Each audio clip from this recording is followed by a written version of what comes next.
നമസ്കാരം, ഞാൻ മരിയ. മിൽക്സ് ഓഫ് കൗമുദി ഹെഡ്ലൈൻസിലേക്ക് സ്വാഗതം. Powered by ARMC. ബാർ വിധിയിൽ ആർക്കു തിരിച്ചടി?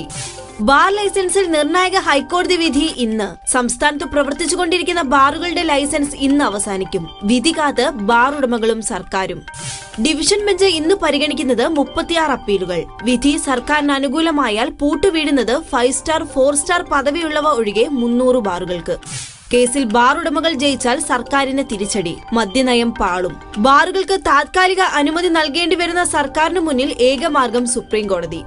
ബാർ ലൈസൻസ് വിഷയത്തിൽ കോടതി വിധി അനുകൂലമാകുമെന്ന പ്രതീക്ഷയെന്ന് മന്ത്രി കെ ബാബു. തോറ്റാൽ അപ്പീൽ പോകുമെന്നും മന്ത്രി. സർക്കാരിനേൽക്കുന്ന തിരിച്ചടി VM സുധീരന് രാഷ്ട്രീയ ജയമാകും.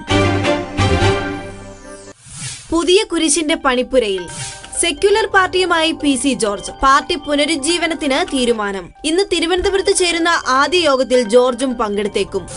ജോർജിന്റെ നീക്കം ചീഫ് വിപ്പ് സ്ഥാനത്തിന്മേലുള്ള UDF തീരുമാനം മുഖ്യമന്ത്രി മറ്റന്നാൾ പ്രഖ്യാപിക്കാനിരിക്കെ പുറത്തായാൽ പുതിയ പാർട്ടിയുമായി പോരാട്ടം തുടരാൻ ജോർജ് പക്ഷം.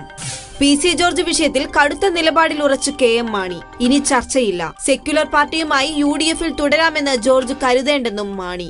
നിർണായക പ്രഖ്യാപനവുമായി മുഖ്യമന്ത്രി ഉമ്മൻചാണ്ടി ദുബായിൽ നിന്ന് എത്തുന്നത് വ്യാഴാഴ്ച. രാഷ്ട്രീയ പ്രതിസന്ധിയിൽ കലങ്ങി മറിഞ്ഞ UDF. സർക്കാർ നൂൽപാലത്തിലായാൽ മുറുകുന്നത് വിലപേശൽ. 10 കോടിയിൽ പതിയിരിക്കുന്നത്.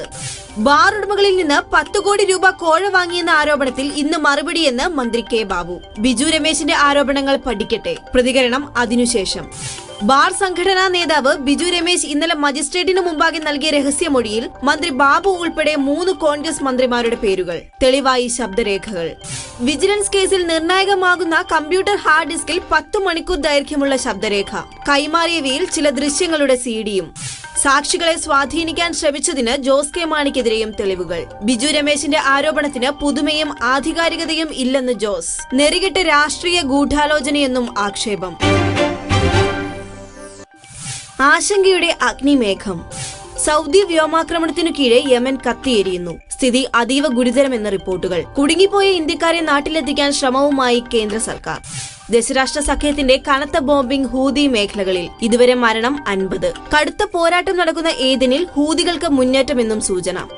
ഇന്ത്യക്കാരെ അയൽരാജ്യമായ ജിബൂട്ടിയയിൽ എത്തിച്ച് കപ്പലിൽ രക്ഷപ്പെടുത്താൻ പദ്ധതി. തേടുന്നത് സൗദി വഴി വിമാനത്തിൽ നാട്ടിലെത്തിക്കാനുള്ള സാധ്യതയും. സൗദി അധികൃതരുമായി തുടർ ചർച്ചകൾ. യമനിലെ ആശുപത്രികളിൽ മാത്രം കുടുങ്ങിയത് 2000-ലധികം മലയാളി നഴ്സുമാർ. മുഴുവൻ പേരെയും സൗജന്യമായി നാട്ടിലെത്തിക്കുമെന്ന് മുഖ്യമന്ത്രി ഉമ്മൻചാണ്ടി ദുബായിൽ.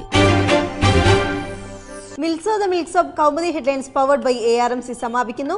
അടുത്ത ഹെഡ്ലൈൻസ് 1 മണിക്കൂറിന് ശേഷം. നമസ്കാരം.